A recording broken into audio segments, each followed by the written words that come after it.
Nick Milvoy. And this is Jason Shadrick, and this is the 100 Guitarist podcast, where we talk about 100 guitar players that you need to know about. And this week we are talking about one of our all-time favorite guitar players, Grant Green. We have a very special guest here to talk about Grant, but before we get to him, we want to tell you can reach out to us, send us an email, send us a voicemail, leave us a voicemail, send us a text. Do all of that by hitting us up at 319-423-9734 or emailing us at 100guitarists. That's the number 100 guitarists at premierguitar.com. Today's episode is brought to you by Gibson, and we want to tell you about the Gibson ES335 Supreme, which expands on the legendary versatility of the ES335 by adding features that take the ES to new heights of beauty, including a 3-ply body with a AAA figured maple top, super split block mother-of-pearl neck inlays, gold hardware, and a striking new mother-of-pearl headstock inlay inspired by a design from the 1940s discovered in the Gibson archives. Smooth playability is ensured by the mahogany neck with its rounded C profile and compound radius ebony fretboard. This new Supreme, if you're looking for that Grant Green tone, you get this. You get all the extra mid-range. Order it with extra mid-range. and plug it into an Ampeg amp. Turn all the bass and treble off, right? Start playing some blues. Then you're ready to head to Van Gelder Studios. And you're ready to head. So the ES Supreme has a mahogany neck with a rounded C profile. Also has push-pull volume pots to coil tap the Burst Bucker Pro and Burst Bucker lead pickups. So head on over to Gibson.com, check out the new 335 ES Supreme, and let them know we sent you over there. So today we have a guest. Normally we don't have guests, Nick. That's right. You might have noticed. We normally don't have guests, but today when I was like, we're talking about Grant Green, there are a few all-time scholars on Grant Green, and Dan Wilson, not the guy from Semisonic, is one of them. So we're going to have Dan hop in and join us here. We're each going to pick our 3 favorite Grant Green records. And by the time you get through this, you'll have the best starter kit for Grant Green you could imagine. Bonus, he tells some great George Benson and Joey DeFrancesco stories. That's right. Right, so stick around for that. So let's hop to it now. This is our interview with guitarist Dan Wilson. All right, Dan, thank you so much for joining us today. You're our first actual guest on the podcast. Oh, shoot. I'm the guinea pig. That's right.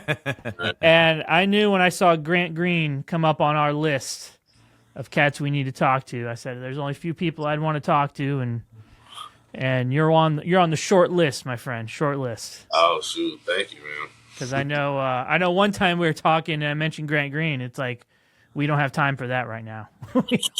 Yeah, man. Grant is just like sort of an enigma, and just like really I think for my money, he has the best swing feel of any guitarist that I've heard. I'm telling you, right there. I've been waiting for like 10 episodes to pull that out. So do you even remember, I know some of these guitar players we talked about, Nick and I, it's like they've just been ubiquitous in our guitar playing life the whole time. But do you remember when you first heard Grant Green? It was Church Summer Camp 2000, the year 2000, actually. And I was 16. And a buddy of mine, great guitarist named Chris Green. No relation? None. Okay. But his entire family, they're guitarists, and they were all into like Charlie Christian and Benson and Grant Green. So he hit me to this album called The Latin Bit. I was like, what is that? And I heard it, and this is shameful for me to admit, but we won't tell anybody. We won't tell anybody. Yeah. But this is really a shame. I wasn't feeling him at first because I was so wrapped up in Wes and Benson that I was like nobody else on earth is it's better than those two. I was just like just a young ignorant kid, and I was just like, man, there's no pyrotechnics, no like he barely plays any chords. Like what's going on here, you know? And it wasn't until years later to where the light bulb went off, and I was like, oh my gosh, what have I been thinking all along? So at that time, Wes was your guy. That was my cat. Anybody else? Benson. I was real into Barney Kessel and Joe Pass. I went through a huge Joe Pass, especially when I was like around 16, the year 16 to 18. I went through a huge Joe Pass phase, and that's when I was practicing about 7-8 hours a day. You know, really trying to figure the thing out. Did you get a mustache too when you were going through that phase? Did you? Barely. The hairs were hanging on for dear life. But I wasn't feeling Grant at first. Yeah. I was just like, man, you know, that stuff is simple, man. Just stupidity. Yeah, all those guys are technical players in a different way, and Grant's a feel guy. Mm-hmm. Yeah. Yeah. For me, I felt the same way. It was the tone. It was too. At the time, I thought it was too ice picky. Like there was too much mid range, and what I had been trained to know is that jazz guitar tone is smoother. It's darker. You know, I'm listening to Pat Martino, which is tone wise the complete opposite spectrum of the whole thing, right? Uh-huh. But the album hold on. We're gonna get to albums here in a second. I know you mentioned the Latin bit, and that's what we're gonna do. We each came to play with their 3 favorite Grant Green records. Okay. And in a second here, Dan, we're gonna have you kick it off. But Gotcha. for me, I felt the same way, you know. And it wasn't until I really got into like college and started really studying what he was doing that I ended up doing a whole master's thesis on Grant Green for my master's degree. And that's when I realized, like, all right, he's the real deal. And I was even too jazz snobby in college to even listen to like the 70s funk stuff. Oh, I was just like Blue Note or nothing. Oh, Almost, man, look. And that's the thing, man. Grant was super funky, man. Yeah. Like, I mean, just insanely funky, man. And we'll get into more of that, you know. 'Cause I have a lot more to say about that. All right. So we each came with our 3 albums here for the Grant Green album Battle Royale. And we're gonna have guests go first, Dan. Okay. So you're picking. What's your first? Don't give us all 3 right now. Just give us one of them right now. Okay. Matador. That's Matador. That'll be the first one. All right. Tell me about Matador. Man, it's just Late the way. period. Huh? Late period. Grant Green. Yeah. I mean, it's unbelievable. First of all, the compositions are just like. Are masterful, you know.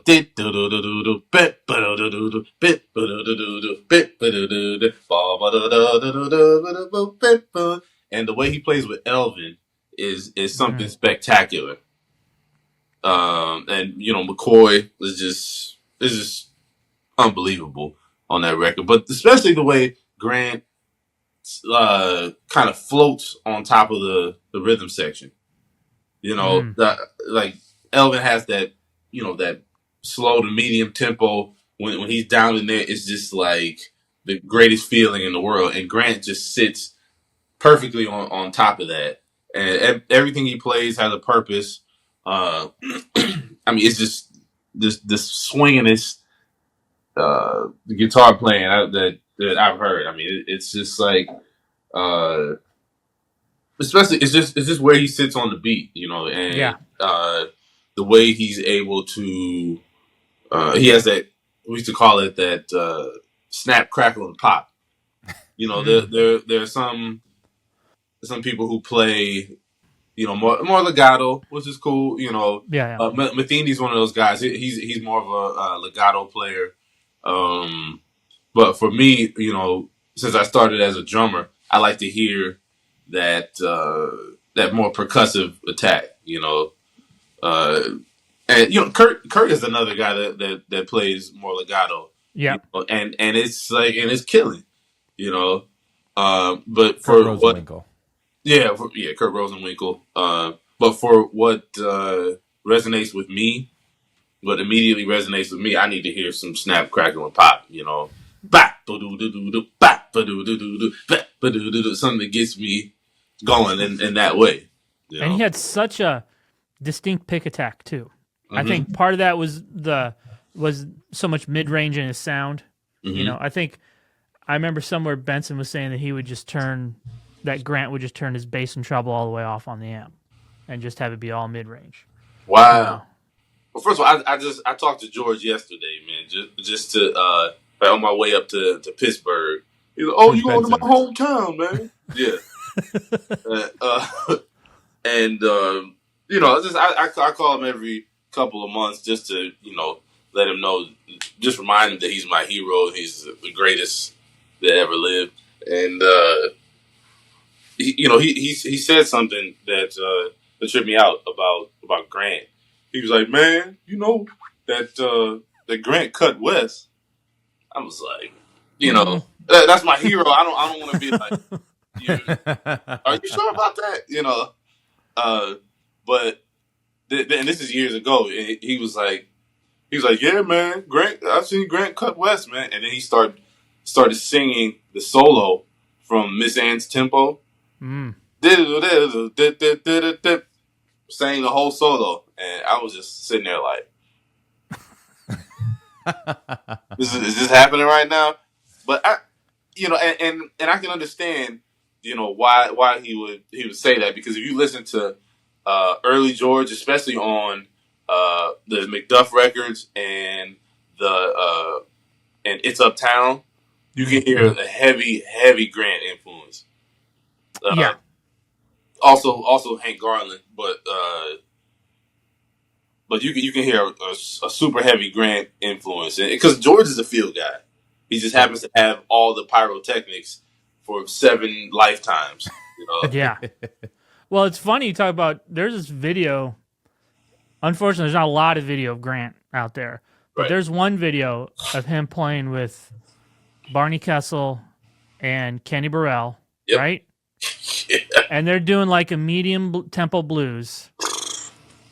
And Grant there's nobody who's walking out of there in one piece after it gets done. It was over before it started. Man, that to me is like, nobody can play like a medium tempo blues like Grant Green. Like that was after doing that thesis in college. That's what I figured out. Like, there might not be a better jazz blues player ever. No, not at all. Not at all, man. And I take with each student, especially students that want to transition to from rock or blues to jazz. Yes, Grant is the bridge. Yeah, man. I always think that. Yeah, he is the most digestible player from that. Like when you're listening to jazz guitar, like for that was my transition coming from rock into jazz, and trying to figure out, like, I'd hear guys playing super fast, and like, I don't know, maybe their guitar is easy to play fast. Like which is a crazy thought, but I didn't get it. Like it was so foreign to me. And then I heard Grant Green, and it was like, this guy's like a blues guitar player. Mm-hmm. And it all came into focus, and I like got it. Yeah, man. Yeah, not that I got playing like Grant Green, but I understood the assignment at that point. Absolutely. Yeah. Absolutely. All right, Nick. Matador's off the table. All right, Matador's off the table. My number one favorite Grant Green record, I feel like this is kind of a weird one. It's one of the concept records. It's Going West. So Going West is that was recorded in 1962, not released until 1969. That's Grant with Herbie Hancock, Reggie Workman, and Billy Higgins, and they're just playing cowboy tunes. And they start with On Top of Old Smoky, I Can't Stop Loving You, Wagon Wheels, Red River Valley, and Tumbling Tumbleweeds. And I have recorded on 2 different albums of mine. I've recorded 2 of these songs in very different versions that don't sound anything like this, but this was the origin story of why I wanted to play those songs. Red River Valley to me on here is like this is the definitive version of Red River Valley. Yeah, I think so too. I noticed that a lot of his records, they held on to him for a while. Yeah. You know, I don't guess know 'cause why he was that so is. busy. Like he recorded just so much stuff. I mean, he was like the house guitar player for Blue Note for a good 6-7 years. You know, if they're gonna have a guitar player as a sideman on a record, they're calling Grant. And for good reason. Yeah, right. Because Matador was like that. They held on that. That didn't come out till much later than it was recorded. Mm-hmm. And this was 7 years later. To me, this is a perfect concept, the cowboy jazz thing played by these guys. Mm-hmm. And I can't believe the idea of like, you know, when I listen to this, I love this album so much that I can't imagine not like rushing to release it. Like, you start looking at the recording dates, and it's like 62 to 64. There was just a million sessions. Yeah, and it's nice to hear Herbie in that context. I know, right? The way he plays behind a guitar player. Yeah, you know, because like Herbie, you know, he plays a lot, but it's never intrusive, you know, or obtrusive. You know, it's never getting in the way. It's just always like it's somehow always the right amount. Yeah, absolutely. Yeah. All right, I'm Jason. hoping I'm gonna take some of y'all's choices off the table here. I'm going 1962 Grandstand. Ooh, because choice. it's Grant Green, Jack McDuff on organ, Al Harwood on drums, but Yusef Lateef on tenor, who, if all you know from Yusef is his heady books and his outside playing, to hear that cat play like Blues and Mods Flat for 15 minutes. Yeah. Like, or My Funny Valentine, people's like, that's not a hip tune. Well, it is when these cats play it. You know? To me, that was like the organ trio or the guitar trio, I felt like was like, that's Grant's safe space. Like, he was, even though he said, it's interesting because he said he doesn't play a lot of chords. But in those kind of situations when typically guitar players need to play a lot of chords, you know, he let that space breathe. And he made it work. Yeah, and you hear the harmony crystal clear. Yes. In his lines, like there's perfect voice leading. You know, there's no question about where the harmony is ever. Like, and you know, he would play there's some tunes with some pretty unconventional changes. Like on my next pick. You know, we'll get to that when we get there, but it's always laid out.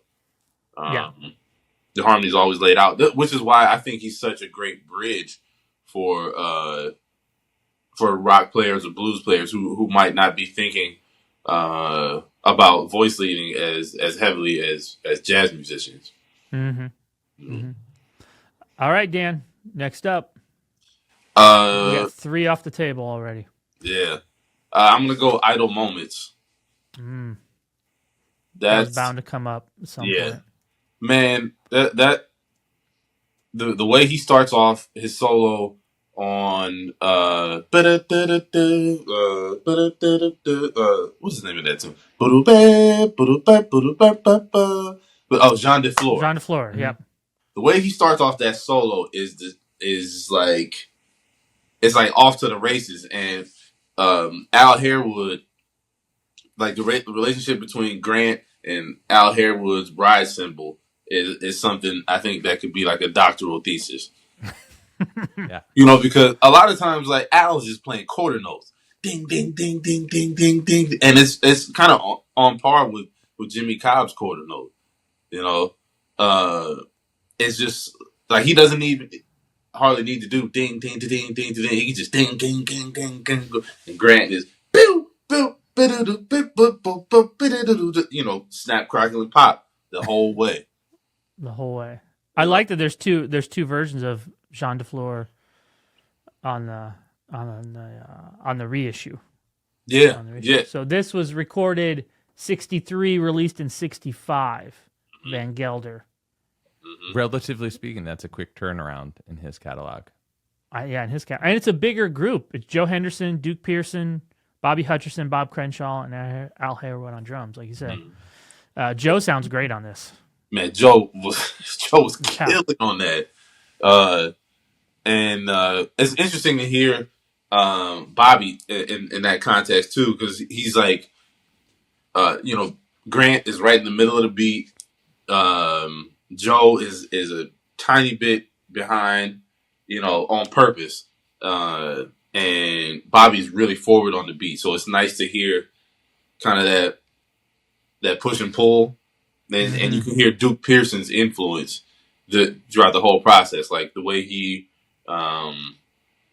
arranged for that setting, because like Idle Moments is that's his tune, and they play that tune for like 15 minutes. Yep.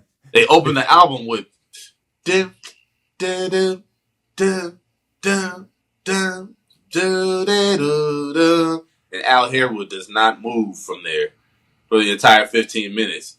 That's an exercise in discipline. Man, that's incredible. Yeah, I love that long, slow burn vibe. Yeah, and that's a long one, man. That's a freaking that's like smoking a brisket. Yeah. I looked it up. It's 14 minutes and 56 seconds. That's wild. Awesome.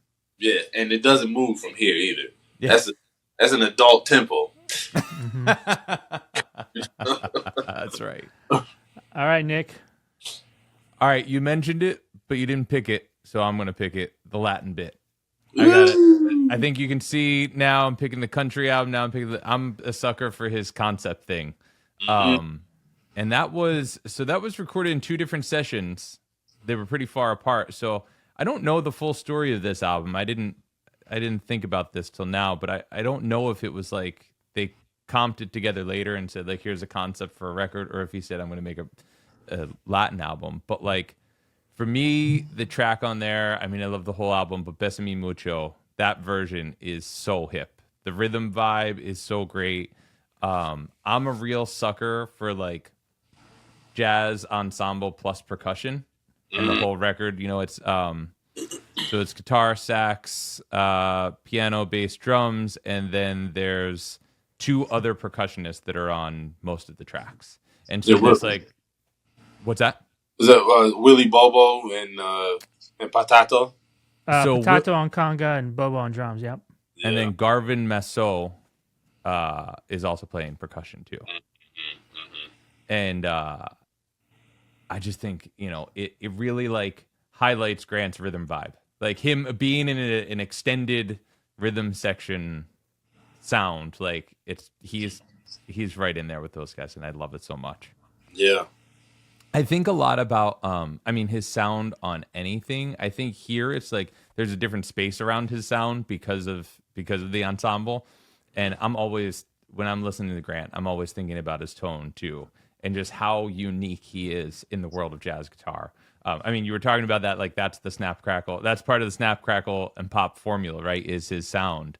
And I've spent so much time thinking about like how to like play in a way that like, in a jazz context to play with that bright of a sound and play with that like unconventional of a sound and like find something in there. And I think he was using, I think I've looked it up. I think Van Gelder's studio had a couple of Ampeg amps. It was like an Ampeg Gemini and maybe a Jet that he was playing out. He would have been playing out of. There were Fenders there too, I think, but I found a lot of stuff saying he was playing out of the Ampegs. And with so a I tone, bought an Ampeg because of that. and with I a don't tone sound like Grant. as bright as that, there's no place to hide. Like I feel like if you have a darker tone, it's almost like the rock players with overdrive. Mm-hmm. You can get away with a little bit more with a really high gain tone or a real dark tone on jazz stuff because the notes kind of blend together a bit. But when it's all mid range like that, You hear every articulation. There's no place to hide. And do you think when he put out a record like this or The Way Out West, like, do you think if you saw him on a gig in April of '63, you think he's playing a whole Latin set? Or do you think they just played I mean, because now it's like band puts out album, band plays songs from that album, band records next album, band plays songs from that album. And jazz players do that to a point too. But imagine the '60s with all these guys playing a week here and a week there. That they would. Oh man, they're probably playing all types of stuff. Mm-hmm. Yeah, yeah. But that's the thing. Like, I think when they had those, 2-week long engagements. Like, if you listen to Miles' group, a lot of times they're playing sort of the same set, which is why I think they just go into the studio and everybody just has it completely mastered. Yeah. You know what I mean? Because that's a great thing. That it's really tough to recreate nowadays because a lot of the engagements, if you're not like a household name, even if you are, like a lot of them will just be one off. You'll have to move to the next city the next night. And I'm finding, like, for me, it's really important to keep a band together and to really develop the music before you go into the studio.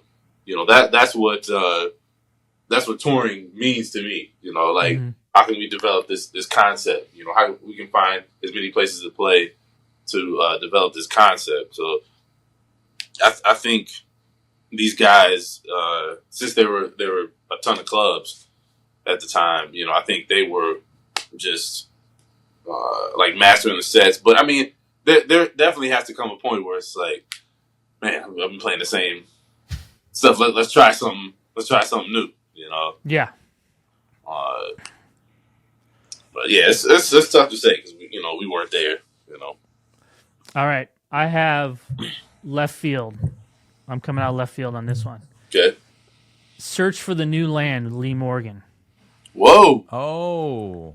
So here's the band: Lee Morgan, Wayne Shorter, Herbie Hancock, Grant Green, Reggie Workman, Billy Higgins. Good God. And it has the Joker, Mr. Kenyatta, Morgan the Pirate. I think one of Lee's best records. But having that band with Grant Green, like that's one of my that was one of the first times when I really started to dig into his sideman work. Is when I think I'd gotten the Lee Morgan Abersol or something. And I was like, and I started going looking up some of these tunes because 2 or 3 of these are on there. And I was like, oh man, who's this guy on guitar? And then I looked up and I was like, well, it's Grant Green. I was like, of course. So it was recorded in '64, Van Gelder, produced by Alfred Lyon, released in August of 1966. So Search for the New Land. Search for the New, yeah, that is a left field one. But it's killing. It is. Yeah. And it's another one with that really long A side. Search for the New Land's 15 minutes 15 and 45 minutes. seconds. And that track is a journey. Your next record, Dan, first track, 15 minutes. Yeah, right. I wish. Come on. Yeah. I wish. All right, who's up next? Dan. Back to All Dan. right. Last pick. All right, I'm gonna go trio. I'm gonna do Green Street. So the first tune, #1 Green Street. That's for people who are for students that are transitioning from rock or blues or gospel to jazz. I have them transcribe that tune. That whole solo, there's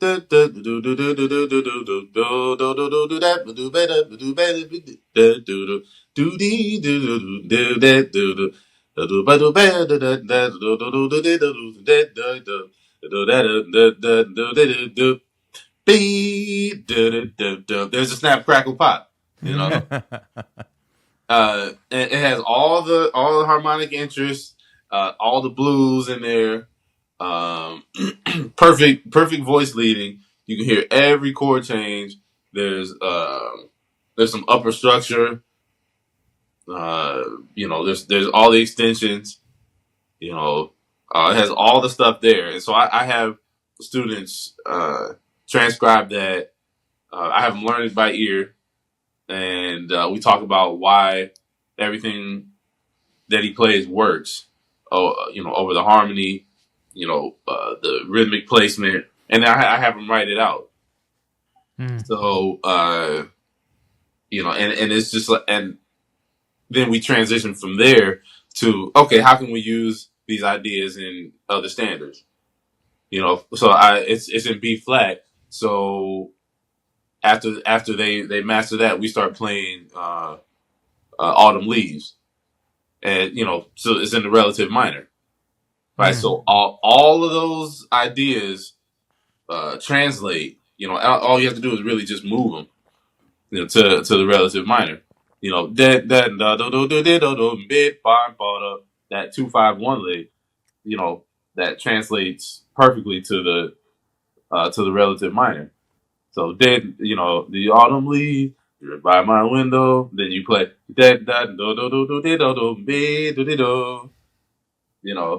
so it completely translates. So that particular record is special. I think it's what's my man's name on bass? Ben Tucker. Ben Tucker, yeah, South Carolina. Just amazing sound. It's a great recording too. It's a great recording. And Grant is just playing just perfectly the entire time. Barely plays any chords, but you don't miss him. Yeah. There needs to be, I think, a Grant Green songbook. Sure. I mean, he has so many cool, hip compositions. Mm-hmm. Maybe that's our next project, Dan. Yeah, I'm with it, man. Together. I'm with it. All right, Nick. Talking about. That's with Larry Young and Elvin Jones. That's the first Grant Green record I ever heard. Dang. Yeah. Another long A side. Not quite as long. You're dangerously close to my next pick. Ooh.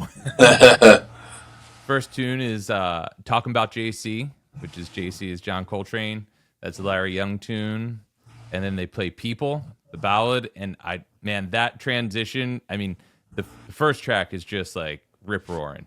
And hearing Elvin and Larry Young behind Grant is like, it's such a different feel. This record has a really different feel. Also recorded in '64, but it's just so open. Like those guys are pushing right from the downbeat, and then they go into that ballad, and I love it. When I first heard this, I didn't know anything about the song "I'm an Old Cowhand," and I thought that this was like the hippest tune, and then I found out it's like totally not in anybody else's hands. It is not a hip tune. But I think Dan, you said that before about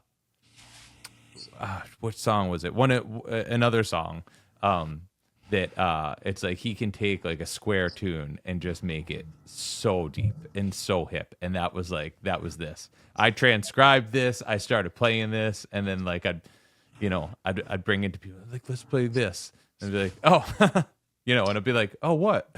I didn't know where this song came from, but to me it was the hippest thing because I knew it from here. Yeah, well, I used to play that with Joey a lot. I'm an old cowhand. We had a Joey gig. DeFrancesco. Yeah. We had a gig in Aspen, Colorado. That was my first time in Aspen, and Joey's he's like, joking around, and he's like, he looks at Jason, he starts playing.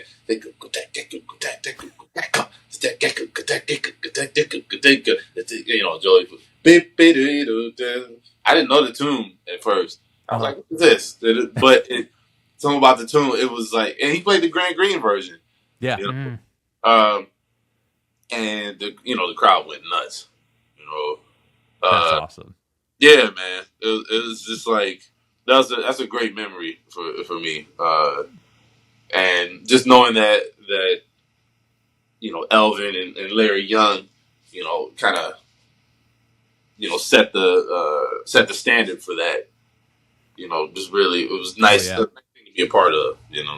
Yeah, because it's like they're still in that world of the Sonny Rollins version of the song, which is also super hip and not cheesy. I'm saying that it's a cheesy song, but it's not in their hands either. Right. But it's in the world of that, but they're pushing it into like a deeper groove thing. Since we're talking about that, I'll say I saw you play maybe like, I don't know if it was like 2016, 2017 with Joey at Chris's Jazz Cafe in Philly. And man, I still think of that show as like one of the deepest jazz performances. Just like the way, who was on drums for that? Was Jason? Okay. Yeah. And the three of you guys, man, just like, in a way, it was like the grooviest but also most virtuosic jazz performance. And hearing that sound, like the three of you guys in that room, I ended up seated pretty close, and just like hearing, the Leslie just swirling around the room, and all you got, it was, anybody who's seen that band, I'm sure, has come out with like the same conclusion, that it's just, man, it was such a deep brew of the Thank thing you, guys man. get it. We did an episode on Benson here a little while ago, Dan, and one thing I pointed out was that album titles for jazz guitar players in the 60s was damn near undefeated. Mm-hmm. So I'm going with His Majesty King Funk.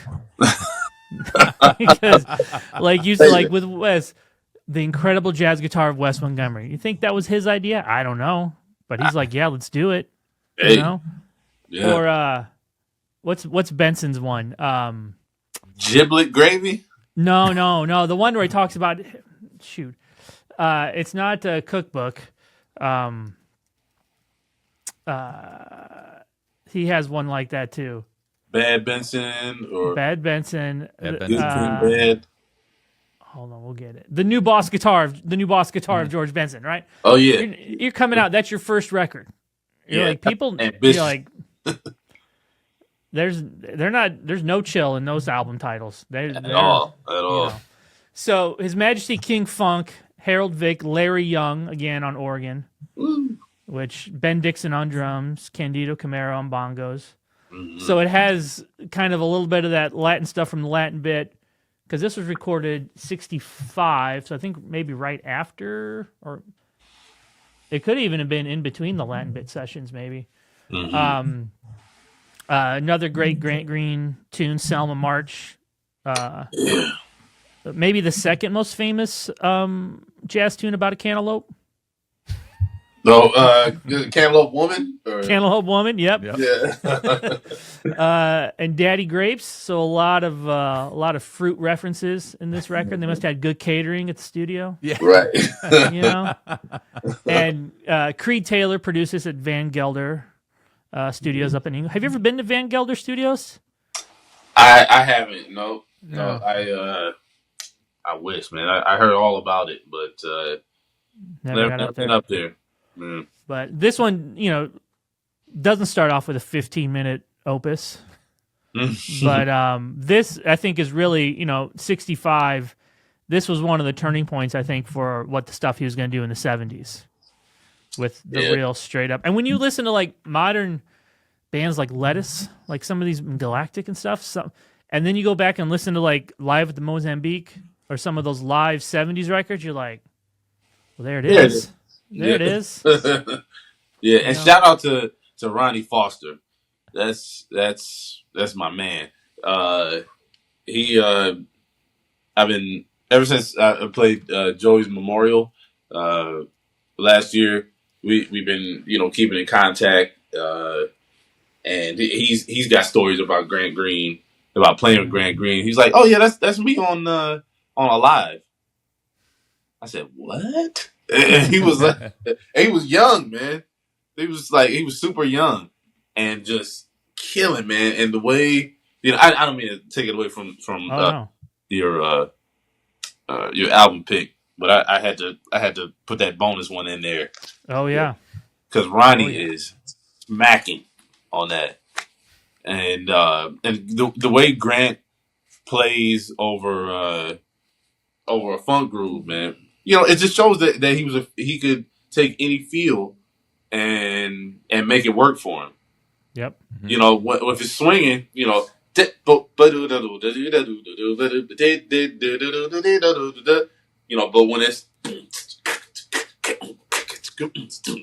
he's digging in there. And still totally identifiable as Grant Green. Completely. All the vocabulary translates.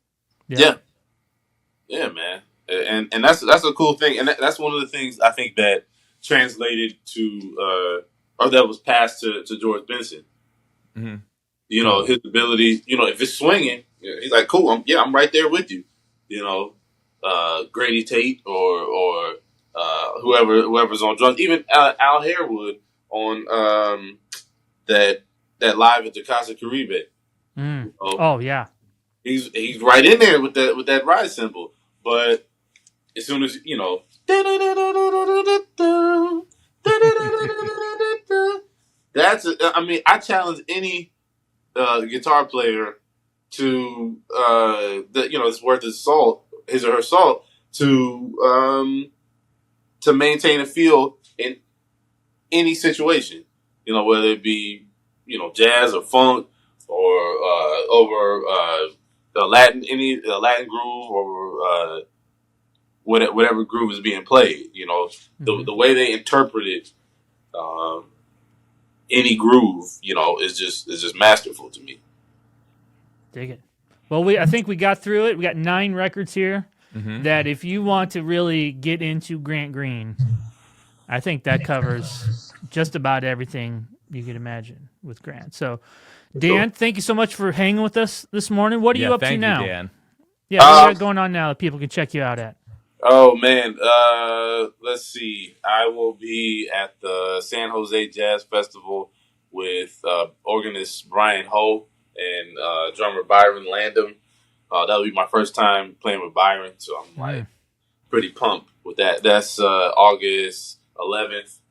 And I got a whole bunch of stuff going on in September. And for people who want to find you, look up your dates, they can go to danwilsonguitar.com, right? Correct. And Correct. I just want to plug your latest album, Things Eternal, because I'm a big fan. I like that album a lot. Oh, thanks a lot, man. I appreciate that. Yeah. Thank you. How often do people request closing time at your gigs? Oh man, and not enough, man, because I could be out here getting paid, man. That's although I did get Dan Wilson from Semisonic to tweet me back because somebody confused us. I was playing the Montreal Jazz Festival, and they were like, "Is this the Dan Wilson from Semisonic?" And he was like, he tweeted, "No, I think that's Dan Wilson guitar. I only play jazz festivals in my dreams." I was like, I don't think you do. I mean, maybe one day the accountant can get you all mixed up. Exactly. Then you're set. Yeah, it'd be a happy accident. All right, buddy. We'll talk to you soon. All right. Y'all take it easy. All right. Well, that was a great talk with Dan. Obviously, we're big fans. So I think we covered all of our Grant Green bases. Anybody who's interested in learning about Grant Green comes here, listens to this. They got great stories. They got great recommendations. We got our 9 albums, and we talked about probably 4 or 5 other albums in there. So he'd be everybody's first. Grant would be everybody's first favorite jazz guitar player. Yeah, that'd be a good. If you're my a rock first and and last favorite jazz guitar player. He's the one and only. There we go. All right, so we have some voicemails and messages from our millions and millions of fans here. Yeah, we got Scott from New Jersey left us a voicemail. Scott, thanks for calling in. Here's what Scott had to say. The thing I love most about Grant Green is it just seems like he loved the guitar as much as he loved the music itself.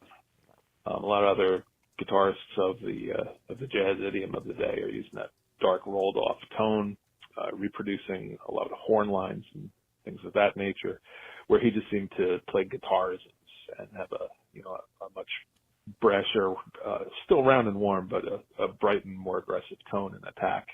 And he was just unapologetic about it. It's like, here's the guitar. And, I think he was one of the first guys to really step forward in that way.